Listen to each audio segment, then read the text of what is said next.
ونصلي على رسوله الكريم أما بعد بسم الله الرحمن الرحيم আলহামদুলিল্লাহ। আল্লাহর অশেষ মেহেরবানি আমরা আমাদের ফরজে আইন কোর্সের আজ 25তম সেশনে সকলে জয়েন করেছি। আজকে আমাদের টপিক হচ্ছে মূলত খাবার এবং পানীয় সংক্রান্ত বিধিবিধান, অর্থাৎ হালাল খাবার বা হচ্ছে হারাম খাবার সেগুলোর পরিচিতি। গত ক্লাসে মূলত আমরা হালাল এবং হারামের মৌলিক কিছু প্রিন্সিপাল বা হচ্ছে আপনার কিছু নিয়ম নীতি বলতে পারেন, সেই বিষয়গুলো নিয়ে আমরা আলোচনা করেছি। তো ওইটা ছিল ওভারঅল হালাল হারামের বাস্তবতা, কোনটা হালাল কোনটা হারাম, হালাল হারাম এগুলো করার রাইট কার, এবং সেই বিষয়গুলো নিয়ে কিছু আলোচনা হয়েছিল গুরুত্বপূর্ণ। তো আজকে স্পেসিফিক হচ্ছে খাবার সংক্রান্ত বিষয়।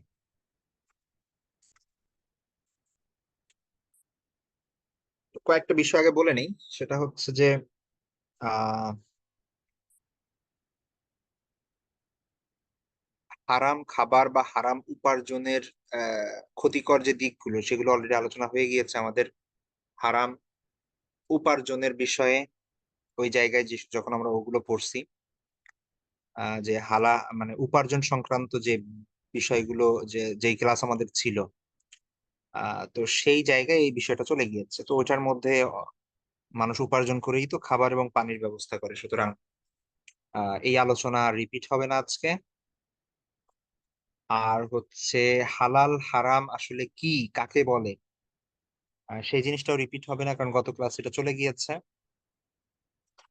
আর আহ, মূলত দুই ধরনের হালাল বা হারাম হয়ে থাকে। একটা হচ্ছে ধরুন আহ শূকরের মাংস খাওয়া হারাম বা শূকর খাওয়া হারাম, এটা আমরা সবাই জানি।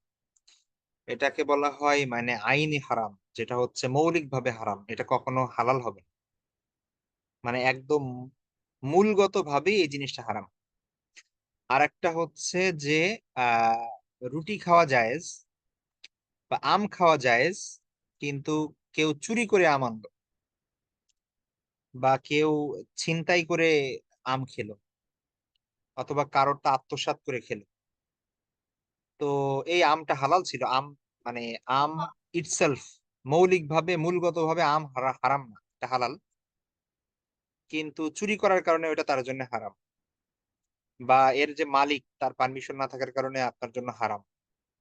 তো এটা হচ্ছে মৌলিক না, বরং অন্যান্য কারণে এটা হারাম হচ্ছে। তো আমাদের আলোচনা ওই কারণে যে হারাম হওয়া ওইটা না, ওইটা মূলত উপার্জনের সাথে সম্পৃক্ত, যে আপনি কিভাবে আমটা আনলেন, এটা একটা উপার্জনের বিষয়, সেটা আমাদের চলে গিয়েছে। আমরা এখানে স্পেসিফিক যে জিনিসটা নিয়ে আলোচনা করতে যাচ্ছি সেটা হচ্ছে মূলগতভাবে কোনটা হালাল কোনটা হারাম, খাদ্য এবং পানীয় হিসেবে আমরা যেই জিনিস ব্যবহার করি। ঠিক আছে, মানে যা কিছুই আছে খাদ্য এবং পানীয় হিসেবে মানুষ যেগুলো কনজিউম করে, যেগুলো খায়, যেগুলো পান করে, সেগুলোর মধ্যে হালাল হারামের মূলনীতিগুলো কি, এই হচ্ছে আমাদের টপিক। এখানে উপার্জন উপার্জন বা অন্যান্য যে বিষয়গুলো আছে সেই জিনিসগুলো এখানে আসছে না। ঠিক আছে, এই বিষয়টা মাথায় রাখবো। আচ্ছা, তো প্রথমত দেখুন, আমি লেকচার শিট যদি মানে আপনাদের দেওয়ার আগে আমি আরো এটা সম্পাদনা করতে হবে এবং কমপ্লিট করতে হবে। আমি পুরোপুরি এখনো কমপ্লিট করি নাই, বেশ সময় ছিল না হাতে, যার কারণে সম্পন্ন করতে পারি নাই আমি। তো তারপরেও কিছু বিষয় বোঝার চেষ্টা করি। সেটা হচ্ছে দেখুন, হারাম বর্জন করা এটা ইমানের একটা শাখা, এই বিষয়টা মনে রাখতে হবে। ইমানের আমরা জানি যে, আমরা পড়েছি অলরেডি যে অনেকগুলো শাখা আছে, 70-এর কাছাকাছি বা তারও বেশি। তো সেই 70 অধিক যে ইমানের যে শাখা প্রশাখা, তার মধ্যে একটা শাখা হচ্ছে খাবার এবং পানীয় গ্রহণের ক্ষেত্রে বাছ বিচার করা। ঠিক আছে, এটা আল্লাহর অনেক বড় একটা হুকুম। আমরা কোরআনের মধ্যে পড়ি, হুররিমাত আলাইকুমুল মাইতা ওয়াদ দামু ওয়া লাহমুল খিনজির। আল্লাহ স্পষ্ট ভাবে কোরআনে বলছেন, ঠিক আছে, যে তোমাদের জন্য হারাম করা হয়েছে, হুররিমাত আলাইকুম, তোমাদের উপর হারাম করা হয়েছে, নিষিদ্ধ তোমাদের জন্য। কোন কোন জিনিস? তিনি সেখানে আল্লাহ সুবহানাহু ওয়া তাআলা সেই জিনিসগুলো এখানে বর্ণনা করেছেন। তো এখানে টোটাল এই আয়াতের মধ্যে 10টা জিনিস আছে একসঙ্গে, যে জিনিসগুলো মূলত হারাম। তো এরকম আরো অনেক আয়াত আমরা পাই সূরা আনআমের মধ্যে, যে কোন কোন জিনিস, কিছু জিনিস এখানে আল্লাহ সুবহানাহু ওয়া তাআলা হারাম করেছেন। আবার অন্য জায়গায় আল্লাহ সুবহানাহু ওয়া তাআলা মদের কথা বলছেন, সেটা হারাম। ঠিক আছে, হ্যাঁ, অনেক জায়গায় মদের কথা বলা হয়েছে। তারপরে হচ্ছে হাদিসের মধ্যে আল্লাহ রাসূল সাল্লাল্লাহু আলাইহি ওয়াসাল্লাম বিশেষ করে মদের কথা বলছেন, যেটা হারাম, ইত্যাদি। এরকম হারাম এবং হালাল সংক্রান্ত অনেক বিষয় এখানে আছে। তো আমরা একটা মূল নীতি দিয়ে শুরু করি, হ্যাঁ। সেই মূল নীতিটা হচ্ছে যে, দেখুন, পৃথিবীর বিভিন্ন কালচারে, বিভিন্ন সমাজে, বিভিন্ন ধর্মে বিভিন্ন প্র্যাকটিস আছে, তাই না? এটা তো আহ মানে সর্বজনীন, যে আমরা সবাই জানি। আমরা ওই যে কি বলে এখন, তথ্য প্রযুক্তির যুগে, সোশ্যাল মিডিয়ার যুগে বিষয়টা আরো ভালো করে আমাদের জানা। হ্যাঁ, আমরা ভালো করে জানি চাইনিজ, আহ, যারা চাইনিজ বা চায়নায় থাকে তাদের খাদ্যাভ্যাস, আর যারা আরবে থাকে তাদের খাদ্যাভ্যাস দুটা কখনো এক, ঠিক আছে। আমাদের খাদ্যের বিষয়, আবার দেখা যাচ্ছে যে আমেরিকার একজন মানুষ বসবাস করে, তার খাদ্যের হিসাব একরকম হবে না, ঠিক আছে। তো খাদ্যের বিষয়টা মূলত হচ্ছে কি, যে যেহেতু এই জিনিসগুলো ভৌগোলিক অবস্থান এবং ওই সমাজ কালচার এটার উপর ডিপেন্ড করে, বুঝতে পেরেছেন? আপনি আহ, মানে কোরআন হাদিস ঘাটাঘাটি করে কোথাও পাবেন না যে কোন সাহাবি বা কোন মানে কোন সাহাবি বা আল্লাহ রসুল সাল্লাহ ইসলাম নিজে কখনো আম খেয়েছেন, কাঁঠাল খেয়েছেন, এগুলো কোথাও পাবেন না, ঠিক আছে। এখন কেন পাবেন না? এই কারণ, এটা আমরা সবাই জানি, যে অবশ্যই এটার কারণ হচ্ছে যে আপনার আরবে আম কাঁঠাল নাই, ওখানে পাওয়া যায় না ওই সময়, বিশেষ করে এটা অসম্ভব ছিল। ওইখানে তো উৎপাদন তো হতো না, আবার ওই সময় ইম্পোর্ট এক্সপোর্ট এ ধরনের কোনো সুযোগ সুবিধাও ছিল না বাইরে থেকে যাওয়ার। তো যার কারণে এখন আরবের ওইখানে খেজুর পাওয়া যায়, আমরা দেখি খাদ্যের মধ্যে খেজুর খেতেন আল্লাহ রাসূল সাল্লাল্লাহু আলাইহি ওয়াসাল্লাম। গবাদি পশু ছিল, দুধ খেতেন, তারপরে গোশত খেতেন, তারপরে উট ইত্যাদির, ঠিক আছে। এই তো, খুব বেশি শাকসবজি, খুব বেশি ফলমূল, এই জিনিসগুলো সেইখানে অত বেশি ছিল না। আঙ্গুর হইতো, বা এই ধরনের যেই মরুভূমি অঞ্চলে যে ফল ফলাদি হয় সেই জিনিসগুলো হয়তো বা তারা পাইতেন, এই জিনিসগুলোই আপনি পাবেন। তো আবার আপনি যদি এখান থেকে আরো চলে যান ইউরোপে, সেইখানের শীত প্রধান দেশগুলাই যেই ধরনের ফসল উৎপাদিত হয় বা যেই ধরনের জিনিসগুলো উৎপাদিত হয়, তো সেই জিনিসগুলোই তারা অভ্যস্ত।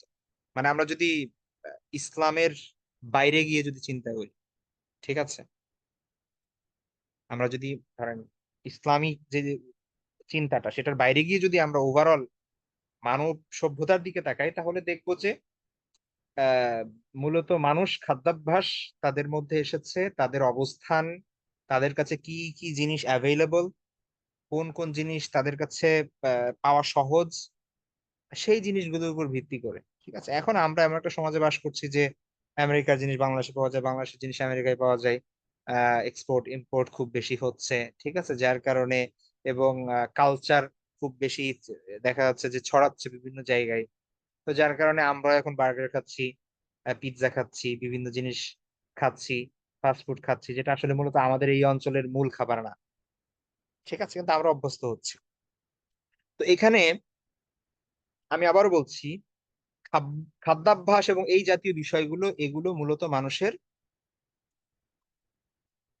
যে এই বিষয়গুলো মূলত মানুষের অভ্যাস জনিত প্রয়োজনীয় বিষয়াদি, এগুলো নিছক ইবাদত না। মানে আকীদা এবং ইবাদতের প্রথম যে দুইটা মানে বিষয় আমরা পড়েছি, এই জিনিসগুলো ওইটার অন্তর্ভুক্ত না। তেমনি ভাবে মানুষের পোশাকের বিষয়টাও, ঠিক আছে, পোশাকের আলোচনা তো অলরেডি হয়ে গিয়েছে। তারপর একটা উদাহরণ স্বরূপ বলি, দেখুন আহ আমরা এখন যেই খাবারকে সুন্নাত বলছি, আল্লাহ রাসূল সাল্লাল্লাহু আলাইহি ওয়াসাল্লাম খেয়েছেন এই কারণে এটা সুন্নাত, এটা ঠিক আছে। কিন্তু অবশ্যই ওইখানে ওইটা পাওয়া যেত এই কারণে খেয়েছেন, মানে অবশ্যই এখানে ডিবেট করার অবশ্যই চান্স আছে যে খেজুরের মধ্যে অবশ্যই অনেক গুণ আছে, এরকম অনেক ফলের মধ্যে অনেক গুণ আছে। আল্লাহ সুবহানাহু ওয়া তাআলার সকল সৃষ্টি, খেজুরকে আল্লাহ সুবহানাহু ওয়া তাআলা বেশি ভালোবাসেন, আর আঙ্গুরকে বা হচ্ছে আমকে কম ভালোবাসেন, ব্যাপারটা এরকম না। ব্যাপারটা হচ্ছে রাসূলের ভালোবাসা, রাসূল খেয়েছেন এই কারণে আমরা খাই। আর রাসূল কেন খেয়েছেন, এমন তো না যে আরবে পাওয়া যেত না, রাসূল অনেক দূর সফর করে গিয়ে খেজুর ভালোবাসেন বলে খেয়েছেন, ওখানে পাওয়া যেত এই কারণে। ঠিক আছে, ব্যাপারটা ওইখানে যে রাসূল সাল্লাল্লাহু আলাইহি ওয়াসাল্লাম তিনি যদি এমন স্থানে আসতেন যেখানে আম পাওয়া যেত, তাহলে আম খাওয়া সুন্নাত হইতো। কিন্তু এখন কেউ বলতে পারবে না যে আম খাওয়া সুন্নাত। হ্যাঁ, ব্যাপারটা এরকম আর কি।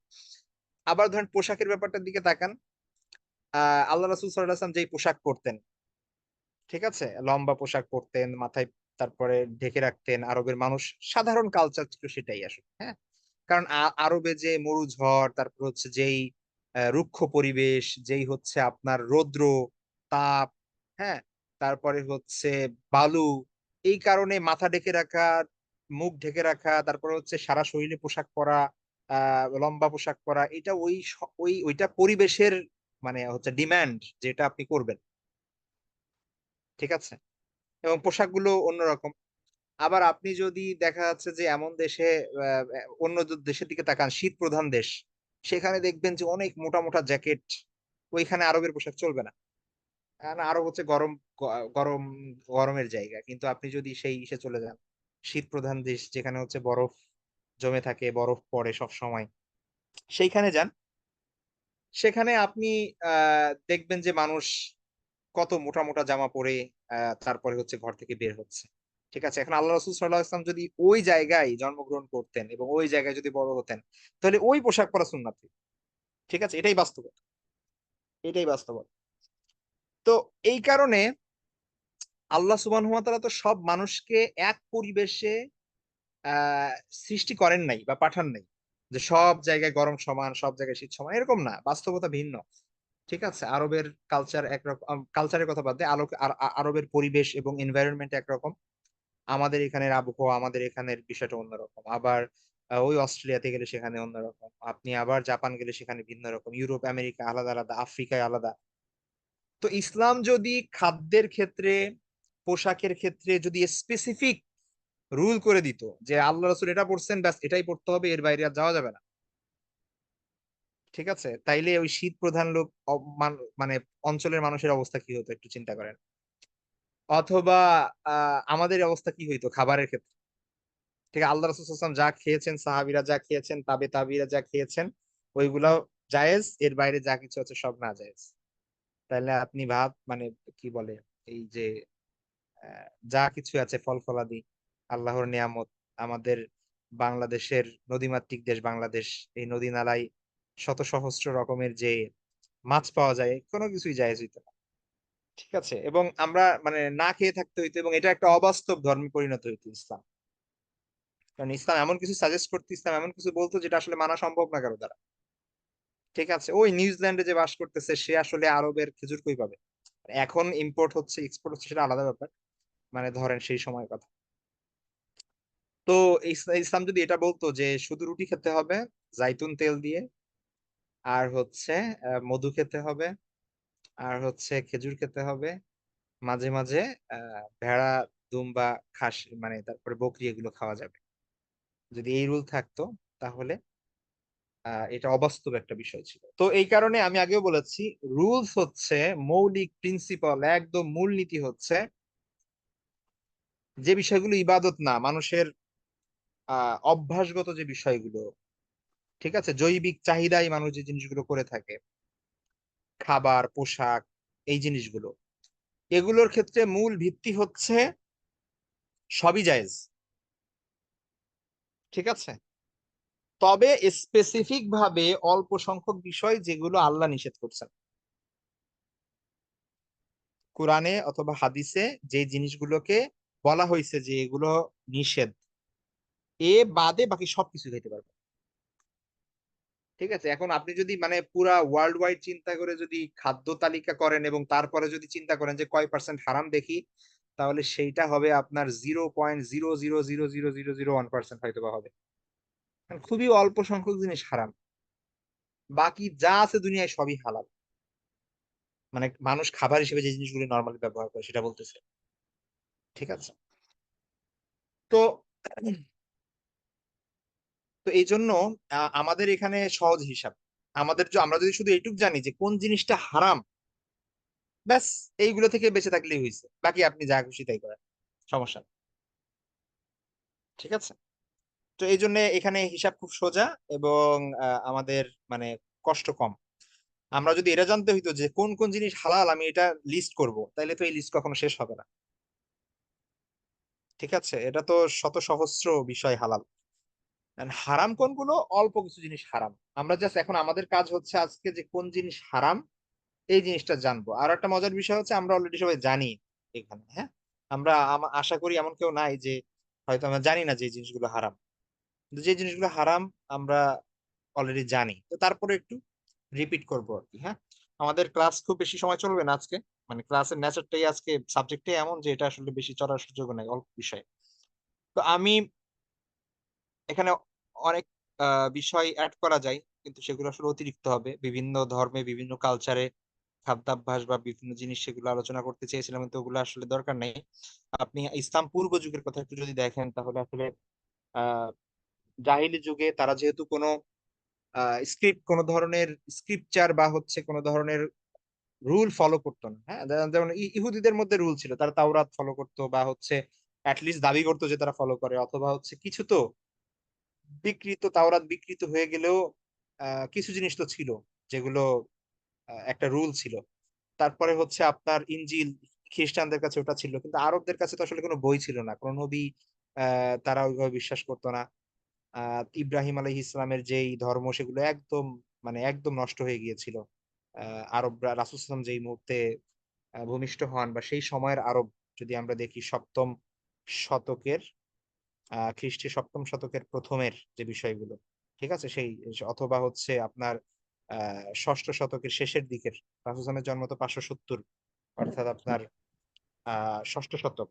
ঠিক আছে, তো সেই সময়গুলো যদি আমরা দেখি তাহলে দেখবো যে ইব্রাহিম আলাইহিস সালামের ধর্ম আসলে সেখানে একদম নিষ্ক্রিয় হয়ে গিয়েছিল, মানুষ ভুলে গিয়েছিল ইব্রাহিম আলাইহিস সালামকে। তো যার কারণে সব জায়গায় মূর্তি পূজা এবং এই এই বিষয়গুলো ছিল। এবং যেহেতু তাদের কাছে কোনো রিটেন কোনো কিছু ছিল না, এই কারণে তারা কোনো কিছু নাপাক মনে করা বা হচ্ছে কোনো ধরনের ইত্যাদি এই জিনিসগুলো তাদের মধ্যে ছিল না। ঠিক আছে, তাদের নিজেদের মতো করে কালচারালি আস্তে আস্তে তাদের মধ্যে কিছু ধারণা তৈরি হয়, কোনটা খাওয়া যাবে কোনটা খাওয়া যাবে না, কোনটা জায়েজ কোনটা না জায়েজ ইত্যাদি ইত্যাদি, নিজেদের মতো করে ছিল। এগুলো আসলে কোনো ধরনের গঠনমূলক কোনো কিছু ছিল না। তো যার কারণে তারা আহ মৃত প্রাণী, তারপরে হচ্ছে প্রবাহিত প্রবহমান রক্ত, তারপরে হচ্ছে এই জিনিসগুলো তারা খেত। ঠিক আছে, যে জিনিসগুলো পরবর্তী ইসলামে সে নিষেধ করেছে। আল্লাহ সুবহানাহু ওয়া তাআলা খাবারের ক্ষেত্রে মূলনীতি দেখেন, আল্লাহ সুবহানাহু ওয়া তাআলা বলেছেন ইয়া আইয়ুহান নাস কুলু মিম্মা ফিল আরদি হালালান তাইয়্যিবা। দুইটা জিনিস, দুইটা শব্দ ভালো করে খেয়াল করতে হবে, হালালান তাইয়্যিবা। ইয়া আইয়ুহান নাস, হে মানব সকল, কুলু তোমরা খাও, মিম্মা ফিল আরদ যা কিছু পৃথিবীতে আছে সেখান থেকে তোমরা খাও। পৃথিবীতে যা কিছু আছে সেগুলো কোন জিনিস খাবা? দুইটা জিনিস আল্লাহ এখানে বলছে, একটা হচ্ছে হালালান তাইয়্যিবান। হালাল মানে তো হালাল বুঝতেই পারছি, যেটা হচ্ছে হালাল মানে হচ্ছে যেটা বৈধ, তোমাদের জন্য বৈধ করা হয়েছে হালাল। আর তয়্যিবার মানে হচ্ছে পবিত্র। ঠিক আছে, তয়্যিব এই শব্দটা একটু ভালো করে খেয়াল করবেন, এখান থেকে অনেক ফকিহগণ অনেক ধরনের মাসালা বের করছেন যে খাবার হলে, খাবার শুধুমাত্র হালাল হইলেই হবে না, সেটা তয়্যিব হইতে হবে। ঠিক আছে, ওয়ালা তাত্তাবিউল খুতুওয়াতিশ শাইতান, ওয়ালা তাত্তাবিউ খুতুওয়াতিশ শাইতান, এবং শয়তানের পদাঙ্ক অনুসরণ করো না। ইন্নাহু লাকুম আদুউম মুবিন, শয়তান তো তোমাদের জন্য সুস্পষ্ট শত্রু, প্রকাশ্য শত্রু। সুতরাং বোঝা গেল যে হারাম খাবার গ্রহণ করা সেটা আসলে শয়তানের পদাঙ্ক অনুসরণ করাই।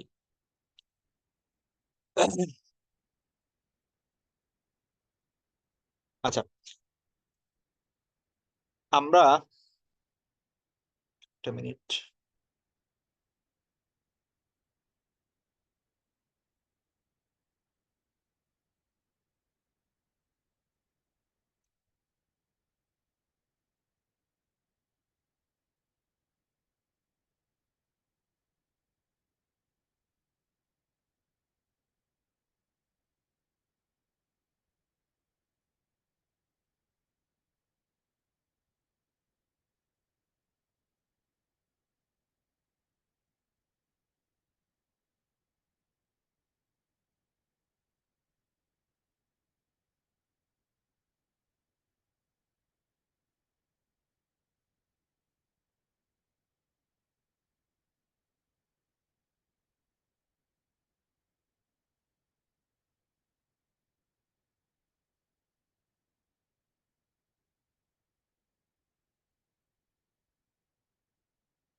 আচ্ছা, কোন ধরনের খাবার হারাম?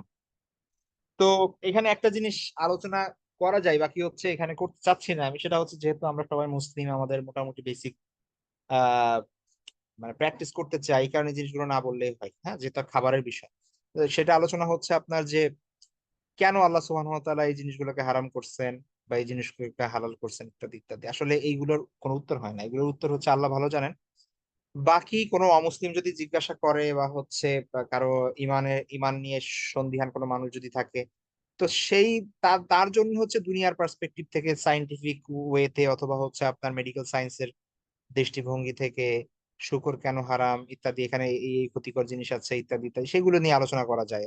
বা মদ কেন কেন হারাম, এটা শরীরের জন্য ক্ষতিকর ইত্যাদি ইত্যাদি। কিন্তু আসলে একজন মুমিনের জন্য এই জিনিসগুলো দরকার নেই, হ্যাঁ। মুমিনের জন্য আল্লাহ বলছেন হারাম, ব্যাস এটা হারাম।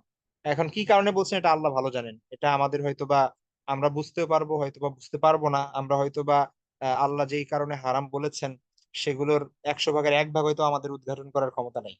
ঠিক আছে। তো এটা আল্লাহর উপর সফর করে দেওয়া উচিত, যেহেতু আমাদের, আবারও বলছি, যেহেতু আমাদের ওই ধরনের কোনো প্রবলেম নাই। কিন্তু এখানে যদি এমন কেউ থাকতো যে ধরুন যাদের এই বিষয়গুলো নিয়ে কি বলে ইমানই ঠিক নেই অথবা হচ্ছে অমুসলিম, তাদের ক্ষেত্রে ওই জিনিসগুলো নিয়ে আলোচনা করা যায়। তো যাক, আমরা ওই জিনিসগুলোতে যাচ্ছি না। তো এখানে মূলত দেখুন, আমরা যেই ধরনের খাবার খেয়ে থাকি সাধারণত, ঠিক আছে, একটা হচ্ছে মানে ভেজ, আর একটা হচ্ছে নন ভেজ নর্মালি, হ্যাঁ। তো ভেজিটেবলস, শাকসবজি, শাকসবজি, উদ্ভিদ ইত্যাদি খাই, অথবা হচ্ছে পশু পাখি।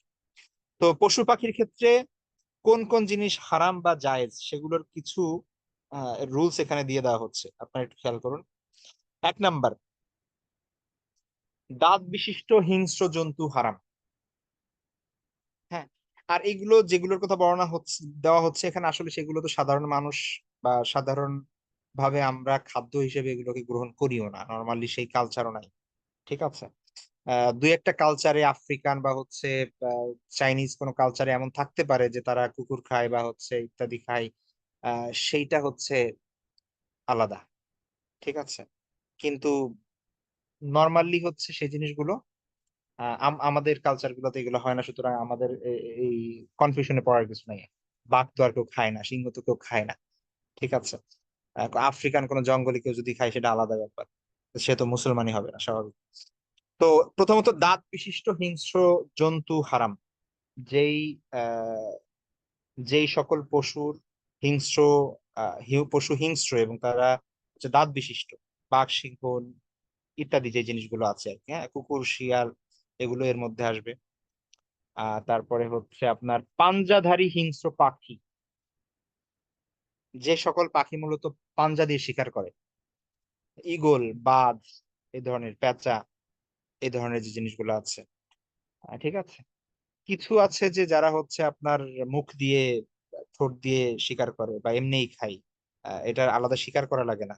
আর একটা হচ্ছে পাঞ্জা দিয়ে যা শিকার করে, শিকারের জন্য প্রসিদ্ধ যে পাখিগুলো, সেগুলো নিষেধ। হাদিসের মধ্যে আছে রাসূল সাল্লাল্লাহু আলাইহি ওয়াসাল্লাম দাঁত বিশিষ্ট প্রত্যেক হিংস্র জন্তু ও নখ দিয়ে শিকারকারী প্রত্যেক হিংস্র প্রাণী খেতে নিষেধ করেছেন। তারপরে হচ্ছে নির্দিষ্টভাবে হাদিসের মধ্যে বা কোরআনের মধ্যে যে সকল পশু খাওয়া নিষেধ করা হয়েছে, যেমন গৃহপালিত গাধা, এটা নিষেধ করা হয়েছে। হাদিসের মধ্যে আছে, জাবের রাদিয়াল্লাহু তাআলা আনহু নিষেধ করেছেন সেটা। তারপরে হচ্ছে শূকর আল্লাহ সুবহানাহু ওয়া তাআলা নিষেধ করেছে কোরআনে সুস্পষ্ট ভাবে। ঠিক আছে। আহ আচ্ছা।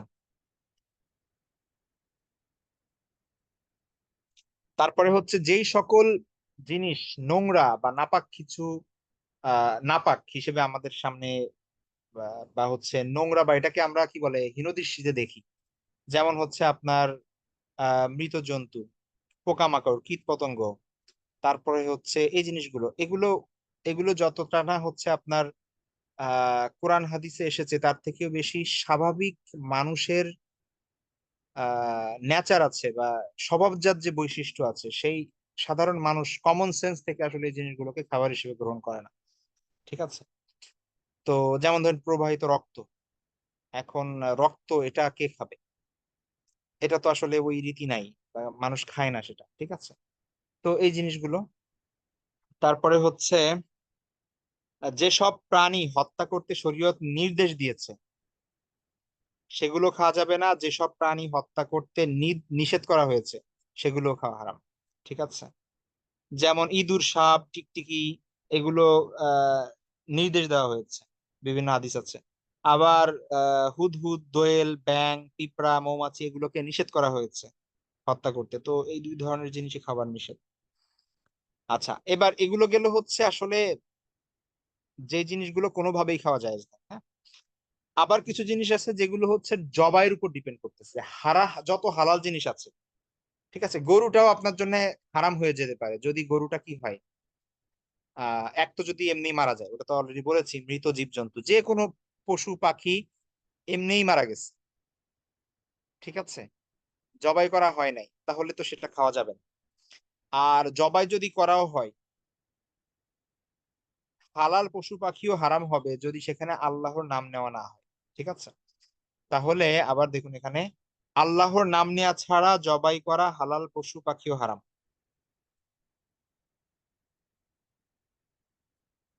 ঠিক আছে? এটা নিষেধ।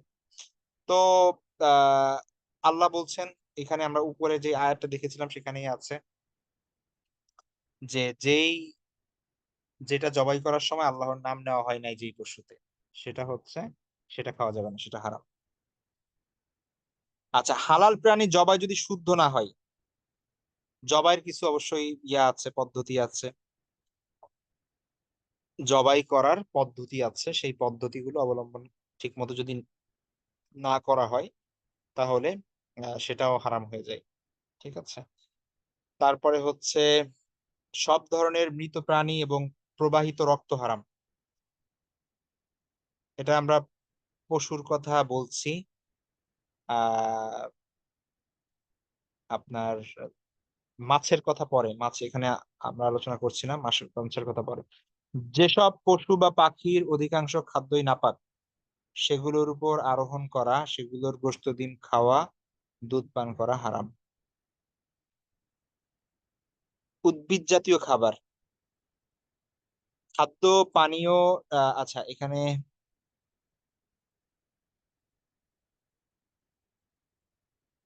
আচ্ছা, উদ্ভিদ জাতীয় খাবার যেগুলো মানুষ মূল প্রকৃতিগত ভাবে এটা তো হালাল। ঠিক আছে, এখানে আলাদাভাবে কোনো কিছু বলা হয় নাই যেগুলো হারাম। তবে যেগুলো বিভিন্ন হারামের ক্যাটাগরিতে পড়ে যায়, যেমন হচ্ছে গাঁজাও তো একটা উদ্ভিদ, তাই না? এমনি ভাবে যত ধরনের গাঁজার জিনিস বানানো, মানে এই জিনিস বানানো হয়, মানে উদ্ভিদ থেকেই তো মাদক জাতীয় দ্রব্যগুলো বানানো হয়, তো সেগুলো মূলত আহ ওই এই ক্যাটাগরিতে না, উদ্ভিদের ক্যাটাগরি না, বরং সেটা হচ্ছে আপনার ওই মাদকের ক্যাটাগরিতে সেটা হারাম হয়ে যায়। ঠিক আছে? তেমনি ভাবে শরীরের জন্য খুবই ক্ষতিকর যে জিনিসগুলো, সেগুলো নিষেধ। ঠিক আছে? ইত্যাদি। আচ্ছা, এবার আসেন জলজ প্রাণী যে জিনিসগুলো আছে, এখানে যেই,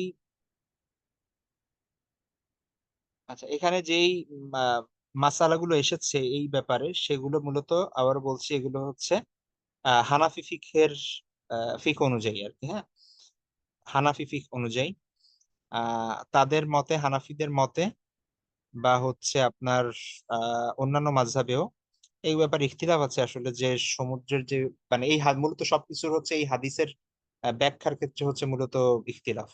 হাদিসের মধ্যে আছে আল্লাহ রাসূল সাল্লাল্লাহু আলাইহি ওয়াসাল্লাম বলছেন যে আহ কি বলে, স- মানে সমুদ্রের পানি দিয়ে, আল্লাহ রাসূল সাল্লাল্লাহু আলাইহি ওয়াসাল্লামকে যখন জিজ্ঞেস করা হলো সমুদ্রের ব্যাপারে, তখন আল্লাহ রাসূল সাল্লাল্লাহু আলাইহি ওয়াসাল্লাম বলছিলেন যে সমুদ্রের পানি পবিত্র এবং তার মৃত জীব হালাল।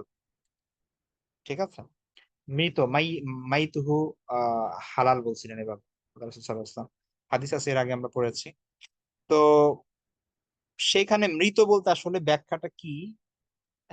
এখন এক ধরনের স্কলার তারা বলেন যে যেহেতু মৃত বলা হয়েছে, এখানে স্পেসিফিক মাছের কথা বলা হয় নাই, সুতরাং সমুদ্রের মধ্যে যা আছে সবকিছুই হালাল। এটা একটা মত। আর কোন কোন ইমাম আছেন তারা স্পেসিফিক বলছেন যে এই জিনিস বাদে বাকি সবকিছু হালাল। তো ইত্যাদি ইত্যাদি, বিভিন্ন ধরনের মত আছে। ইমাম আবু হানিফা রহমতুল্লাহ আলাইহি বা হচ্ছে হানাফি ফিকহের আহ যে স্কলাররা আছেন, তাদের মতে মূলত সমুদ্রে মাছ ছাড়া আর কোনো কিছু জায়েজ নেই। কারণ তাদের মতে হচ্ছে আল্লাহ রসুল সাল্লাহ ইসলাম এখানে মৃত বলতে মাছই বুঝাইছেন, যেহেতু স্বাভাবিকভাবে অন্য কিছু তো মানুষ খায় না, খায় তো মাছ। তো তিনি বলছেন যে সেইখানের মাছ হালাল। তো এখানে উনার ব্যাখ্যাটা হচ্ছে এই। তো ওনার ব্যাখ্যার পেছনে এখানে দলিলও আছে। সেটা হচ্ছে যে ইবনে ওমর রাদিয়াল্লাহু আনহু আরেকটা হাদিস আছে যেখানে রাসূল সাল্লাল্লাহু আলাইহি ওয়াসাল্লাম বলছেন যে তোমাদের জন্য দুই ধরনের মৃত জীব হালাল করা হয়েছে, একটা হচ্ছে মাছ আর একটা হচ্ছে টিড্ডি বা পঙ্গপাল আর কি। তো মাছ, আল্লাহ রসুল সাল্লাহ ইসলাম এই এই হাদিসে আবার দেখা যাচ্ছে এই ব্যাখ্যাটা করা হয়েছে। ঠিক আছে, সুতরাং এখানে আল্লাহ রসুল সাল্লাহ ইসলাম স্পষ্টভাবে সামাক, আহ মাছের কথা উল্লেখ করেছেন। সুতরাং এই হাদিস দ্বারা বোঝা যায় যে ওইখানে যে হালালের কথা বলা হয়েছে সেগুলো হচ্ছে মূলত মাছের কথাই বলছেন আল্লাহ রসুল সাল্লাহ ইসলাম। কারণ সমুদ্রের মধ্যে আসলে এমন এমন এমন এমন জিনিস আছে যে আসলে এগুলো সবকিছু খাওয়া জায়েজ এটা হইতেই পারে না। ঠিক আছে, মানে আপনি যদি শুধু স্পেসিফিক করেন যে এই জিনিস, সমুদ্রে তো শুধু এই জিনিস না, এখানে মানে সামুদ্রিক শূকরও পাওয়া যায়, সামুদ্রিক কুকুরও পাওয়া যায়, যেগুলো স্কলাররা বলছেন। তো যেমন ইমাম শাফি রহমতুল্লাহ আলাইহি তার একটা মত আছে যে সমুদ্রের মানে শূকর বাদে বাকি সবকিছুই খাওয়া যাবে, এরকম আর কি। তো উনিও, কোন ইমামই এখানে আসলে সব এক নাগারে সবকিছু খাওয়া যাবে এটা বলেন নাই। সবারই এখানে কি আছে, স্পেসিফিক ভাবে কিছু জিনিসকে হারাম বলে দিচ্ছেন। ঠিক আছে। তো যাই হোক, হানাফি ফিকহের বক্তব্য এটা যে মাছ ছাড়া আর কোনো কিছু জায়েজ নাই। এখন এইখানে হচ্ছে কথা যে আসলে মাছ জিনিসটা কি, এইটা ঠিক করবে কে, কোন জিনিসটা মাছ আর কোন জিনিস মাছ না। ঠিক আছে, এখন চিংড়ি কি মাছ, কি মাছ না, বা কাঁকড়া খাচ্ছে মানুষ, তারপর হচ্ছে অক্টোপাস, তারপর ইত্যাদি স্কুইড কি কি যেন খাচ্ছে, এখন এগুলা কি মাছের ক্যাটাগরিতে আসবে কি আসবে না, সেটা একটা ডিবেটের বিষয় আর কি এটা। হ্যাঁ, এটা একটা ডিবেটের বিষয়। মাছ সর্বসম্মতিক্রমে হালাল, এ ব্যাপারে কোনো সন্দেহ নাই। ঠিক আছে, এখন কথা হচ্ছে যে তবে বিনা কারণে যেই মাছ ভেসে ওঠে এমনি মরে গেছে, শিকার করা হয় নাই বা হচ্ছে জালে ধরা হয় নাই, এমনি যেই মাছ ধরেন পুকুরে মরে ভেসে উঠছে, তো এই মাছ খাওয়া যাবে কি যাবে না, তবে এই মাসে মাকরু বলছেন অনেকে, কারণ আল্লাহ রাসূল সাল্লাল্লাহু আলাইহি ওয়াসাল্লাম বলছেন যে বিনা কারণে মৃত মাছ খেও না, সহিহ হাদিসে আছে। তো যেই মাছ শুকনায় উঠে গেছে বা হচ্ছে আহ ধরা হয়েছে সেগুলো খাওয়া যাবে, কিন্তু মৃত মাছ যেটা অটোমেটিক মারা গেছে এমনিই, ঠিক আছে, প্রকৃতির কারণে অথবা কোনো কিছুর কারণে, তো সেই মাছ এইটা অপারগ না হলে খাওয়া উচিত না আর কি। কারণ এটা যখন ভেসে ওঠে তখন স্বাভাবিকই দেখা যায় সাথে সাথেই তো মাছ ভেসে ওঠে না, এটা কিছু আহ পরে ভেসে ওঠে, তখন একটা এটার ভেতরে একটা মানে কোন ধরনের জীবাণু বা কোনো কিছু থাকতে পারে স্বাভাবিকভাবেই। তো এই কারণে হাদিসের মধ্যে আছে, জাবের রাদিয়াল্লাহু আনহু থেকে বিনা কারণে ভেসে ওঠা মাছ, মৃত মাছ খেও না, তারপরে হচ্ছে এই ধরনের জিনিসগুলো আছে। আচ্ছা, মাছের সংজ্ঞা এখন কি, এটা একটা বিষয়। এখন এই জিনিসটা হচ্ছে মূলত কালচারালি বোঝা যাবে। হ্যাঁ, এখন কোনো অঞ্চলে যদি চিংড়ি মাছকে মাছ হিসেবে ব্যবহার করে তাহলে এটা মাছ হিসেবে ওইটা হালাল হবে। ঠিক আছে, এখানে আসলে ধরা বান্ধা এখানে কোনো কোরআন বা হাদিসের কোনো রেফারেন্স নাই যে এই জিনিসটা মাছ বা এই জিনিসটা মাছ না। ঠিক আছে, তো এই এই জায়গাটা হচ্ছে মূলত এইটার আলোকে কিছু এদিক সেদিক হইতে পারে আর কি। বুঝতে পেরেছেন? তো এটা এই আর কি বিষয়। এখন ধরেন যেই অঞ্চলে মানুষ আহ আপনার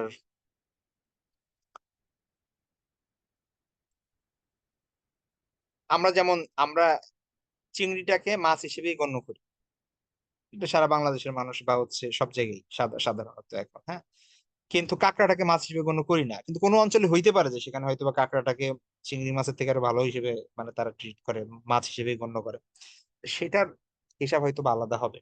ঠিক আছে, বাকি এখনকার যদি ফতোয়া জিজ্ঞেস করেন তো মাসালা হচ্ছে সেগুলো খাওয়া স্কলাররা মাকরু বলে না। হ্যাঁ, তো কারণ হচ্ছে এটা তো একটা কারণ যেখানে এই হাদিসের ব্যাখ্যা তো এইভাবে তারা করেন। আরেকটা বিষয় হচ্ছে যে ওই যে যে আয়াতটা পড়ছিলাম মনে আছে আপনাদের, যেখানে একটু আগে ইয়া আইয়ুহান নাস কুলু মিম্মা ফিল আরদি হালালান তয়্যিবা, ওখানে শুধু হালাল বলা হয় নাই, তয়্যিবটাও বলা হয়েছে, মানে যেটা হচ্ছে আপনার আহ কি বলে ওই, তারা বলেন যে এই জিনিসটা আসলে তয়্যিব না, এটা আসলে উত্তম জিনিস না।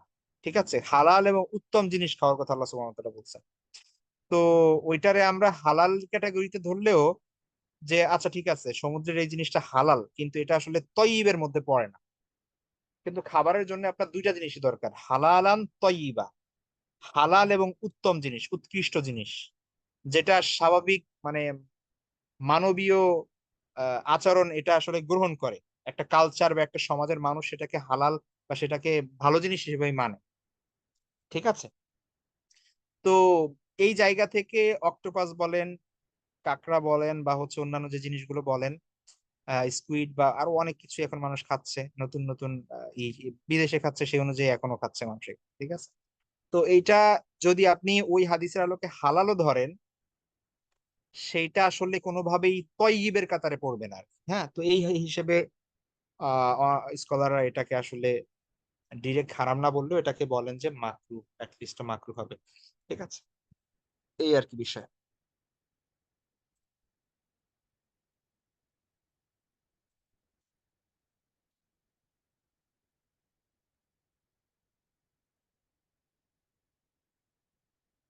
আচ্ছা, এটা আমি আবারও বলছি যে আমি এখানে বললাম সেটা হচ্ছে মূলত হানাফি স্কলারদের এটা সর্বসম্মত মত। আহ তবে আরো অনেক স্কলার আছেন যারা দ্বিমত পোষণ করেন, তাদের মধ্যে সেগুলো খাওয়া জায়েজ, কোনো ধরনের সমস্যা নাই। মানে আমাকে পার্সোনালি জিজ্ঞেস করলে আমি বলবো এগুলো মাকরু খাওয়া। আচ্ছা, বাকি এই যে যে জিনিসগুলোর কথা বলা হলো যেটা হারাম বা হচ্ছে এই ইত্যাদি, এই সব বিষয় মূলত আপনার যদি অপারগ অবস্থা হয়, কেউ যদি মানে এমন সিচুয়েশনে পড়ে যে সিচুয়েশনে আসলে আপনার অন্য কোনো খাবার তার কাছে নেই, অথবা হচ্ছে সে বাধ্য হচ্ছে এটা খেতে তাকে, তাই না? ধরেন কাউকে আয়না ঘরে রাখা হইলো, তারপরে তাকে খাবার দেওয়া হইলো এমন খাবার যেটা হালাল না, এখন সে কি করবে? না খেলে মারা যাবে। তো সেই ক্ষেত্রে সে সেটা খেতে পারে আর কি। তো কারণ এখানে আল্লাহ সুবহানাহু ওয়া তাআলা বলছে ওয়াকাদ ফাসসালা লাকুম মা হাররামা আলাইকুম ইল্লা মাসতুরিরতুম ইলাইহি। ঠিক আছে, এখানে অর্থাৎ তোমাদেরকে, তোমরা যদি ঠেকাই পড়ে গিয়ে বা বাধ্য হয়ে অপারগ হয়ে গিয়ে যদি কোনোটা গ্রহণ করতে বাধ্য হও, তাহলে সেটার হিসাব ভিন্ন, তখন আর এটাকে মানে তখন আর মানে দায়ভার নাই কোনো। তো সেই ক্ষেত্রে একটা জিনিস মাথায় রাখতে হবে, সেটা হচ্ছে যে যতটুক না খেলে একটা মানুষ বাঁচবে না, সেই পরিমাণ খাওয়া যাবে হারাম খাদ্য সেই সময়। মানে হারাম পেয়েছেন যেহেতু হারাম খাচ্ছি এই কারণে একটু বেশি ভালো করে খাই, এরকম হলে হবে না। ঠিক আছে, এটা কোনো স্যাটিসফ্যাকশন লেভেলে গিয়ে খাওয়া যাবে না, বরং যতটুক খেলে তার জীবন বাঁচবে এই পরিমাণ খাওয়া তার জন্য জায়েজ হবে।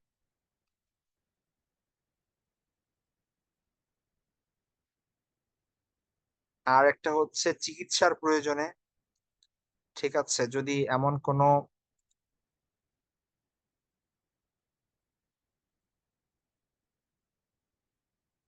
মানে এখানে যদি ইখতিলাফ আছে, কোন কোন স্কলার জায়েজ বলেছেন, কোন কোন স্কলার বলছেন যে না, এই ক্ষেত্রেও চিকিৎসার প্রয়োজনটা আসলে খাবারের প্রয়োজনের মতো না।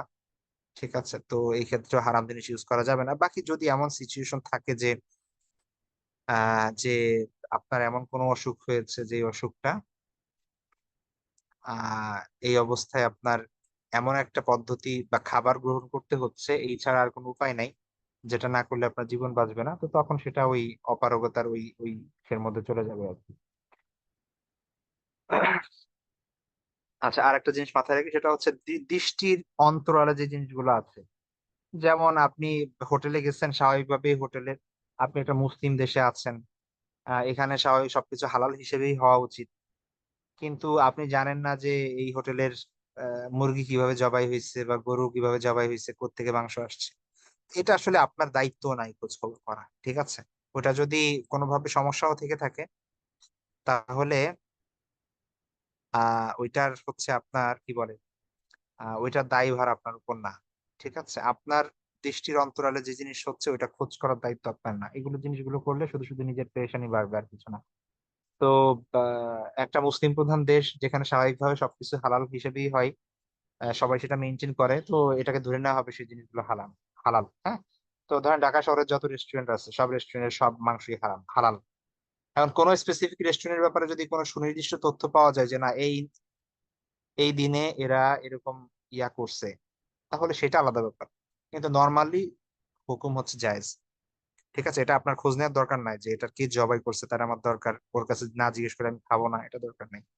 আচ্ছা, মদের ব্যাপারে এখানে স্পেসিফিক বলা শুধু মদ না, এটা মদ সংক্রান্ত, মদ ছাড়াও যে জিনিসগুলো আছে, নেশা জাতীয় যেই দ্রব্য, মাদক দ্রব্য, মানে যেটা মানে মানে নেশা বলতে আমরা যেটা বোঝাই সেটা হচ্ছে যে যেটা মস্তিষ্ক মূলত বিকৃতি করে দেয়, বা হচ্ছে নেশা করলে স্বাভাবিকভাবে তার কোনো সেন্স থাকে না, তো সেন্সলেস হয়ে যায় যেই দ্রব্যে।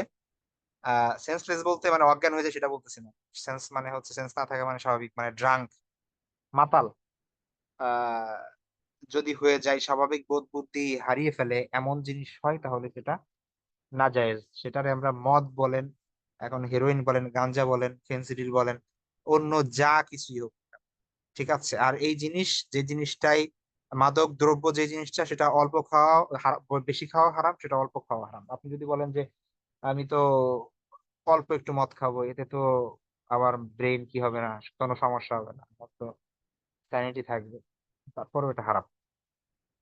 ঠিক আছে।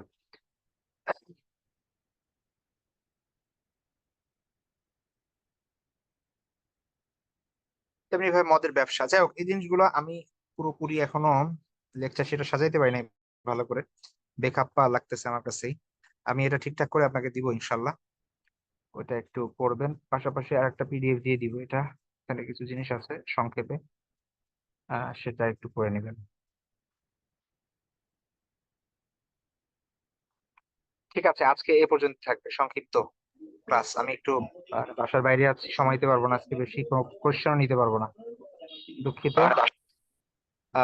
নেক্সট ক্লাস ইনশাল্লাহ আলোচনা করব, যদি এই বিষয়ে কারো কোশ্চেন থাকে সেই সময় তুলবেন ইনশাল্লাহ। ঠিক আছে, আজকে এ পর্যন্ত থাকবে, ভালো থাকবেন সবাই। আল্লাহ হাফেজ। আসসালামু আলাইকুম স্যার। আসসালামু আলাইকুম রহমতুল্লাহি। আসসালামু আলাইকুম স্যার। ওয়ালাইকুম আসসালাম। আচ্ছা, আরেকটা বিষয় হচ্ছে, আমাদের নতুন ব্যাচ শুরু হচ্ছে, স্যার, এটার এটা একটু সবাই একটু আহ যার যার জায়গা থেকে এটা একটু ই করবেন। কেউ যদি জয়েন করতে চায় তাহলে, ওস্তাদ জি। মানে ফরজাইন কোর্সের নতুন ব্যাচ শুরু হচ্ছে নেক্সট মাসের সম্ভবত সেকেন্ড উইক থেকে। তো এই জন্য রেজিস্ট্রেশন এখন চলমান, কেউ যদি রেজিস্ট্রেশন করতে চায় তাহলে করতে পারবে, আমি গ্রুপে আপনাদের লিংক দিয়ে দিব, এটা একটু শেয়ার করবেন অন্যদের সাথে ইনশাল্লাহ। ঠিক আছে, আল্লাহ হাফিজ, আসসালামু আলাইকুম রহমতুল্লাহ বরকাত। ওস্তাদ জি, একটা কোশ্চেন ছিল।